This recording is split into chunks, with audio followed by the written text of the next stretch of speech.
Welcome back, friends. So the other day I was talking about that Melee book, Alfred R. Melee book, and one of the points he actually brings up, connection to that same research I was referring to then, the EEG stuff, had to do with this idea that if there's a machine that can predict what we're about to do, let's say it turns on a light before you're about to take a certain action, and you can see that light, wouldn't you be interested in trying to basically resist that, to show it that its prediction of what you're about to do is wrong? And obviously this ties back into that thread of free will talking about the other day, but also I realized today was a connection to, a bunch of y'all know I'm kind of into Stoicism, especially the more classic stuff, but William B. Irvine's one of the people who helped modernize it. And in one of his books, he talks about how it's both a Buddhist and a Stoic tradition, dating back from Seneca and others, that when a certain emotion's kind of welling up in us, when we get kind of a signal that we're starting down a thread of what might agitate us, excite us, anger us, perhaps even a positive emotion. But if we start to feel that and it's not something that we want to feel, we can begin to counteract it.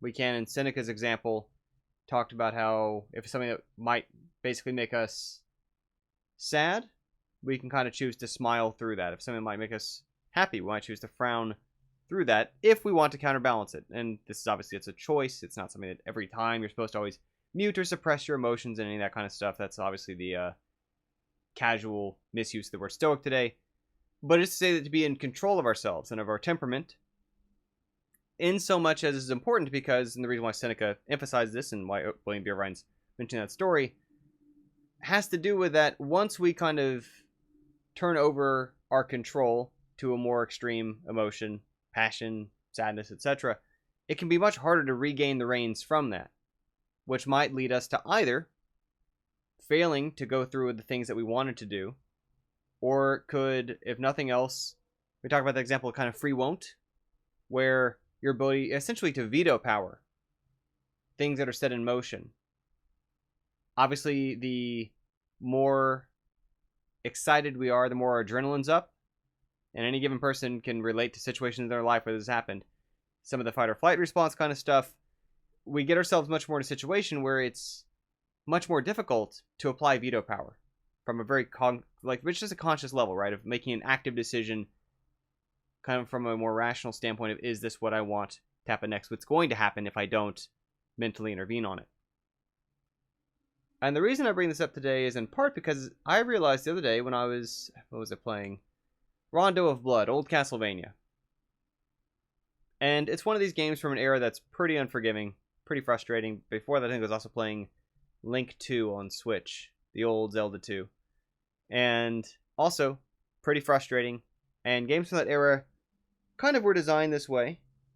But what I liked about them as a kid, and what I like about them now, and what I realize is actually a major part of what I like about game programming as well, is in a way, it's this practice at having something consistently come at you that really might frustrate you. That the results in whether you're playing a game or programming might be at times overwhelming, might be counter to what you want it to happen. But because it's got the objectivity of a machine, because it will never give in to our tantrums, because it will never give in to us seeming impatient with it, it helps condition us or gives us a situation to practice knowing my only way forward is going to be to not let this get to me. And for me, I'm playing these games when I'm on the exercise bike, because when I get my game time in. And it's just this nice thing to kind of, on the one hand, while exercising, adrenaline's a little bit up, but trying to not let that kind of tilt me off balance from being able to then perform better on the next boss fight or in the next level progression of a game. I mean, we're just literally talking video games here. But it's also one of the same satisfactions that really at a much more broad and open-ended and more dynamic level, like I'm saying, comes out of game development. Where all the time we get to pick these challenges that are maybe potentially arbitrarily past our current comfort zone, outside our current skill interest or area, and even if it's a thing you've done before, inevitably that actually has this kind of dual effect, right? If it feels like it should be easy the next time, inevitably something about the new context, the old solution doesn't quite carry over, and we actually experience there perhaps a different kind of frustration from mismatch of expectation between, I thought this would only take me an hour, but it has been 3 evenings tinkering on it. Why is this so hard for me right now? But that rather than seeing that as a negative, rather than seeing that as something that is something we want to avoid or reduce in our lives. It can be precisely this kind of practice. Like I say, William B. O'Ryan was referring to both a Stoic tradition and a Buddhist kind of Zen attitude of basically being able to put ourselves in a situation. Go back to the other day's video of the situation we put ourselves in can be an important part of how we steer the actions we do. But to put ourselves in a situation because we want to condition and test ourselves.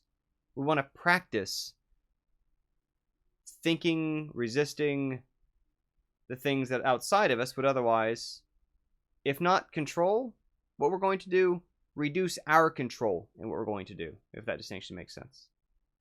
But kind of fun one for me today in terms of obviously overlapping several different authors that I enjoy, as well as both this theme of the importance and way of doing what you want to do, right alongside this kind of free will reading I've been doing from Melee, and connection to Stoicism that I like. Anyway, fun topic for me. Curious to see where it leads. Thanks as always for being here. I will continue to think on these things, read on these things, and I'm also near the end of Rondo of Blood, the Castlevania game I've been playing. Looking forward to restarting Symphony of the Night as my next exercise game. But yeah, thanks for being here. I'll see y'all tomorrow.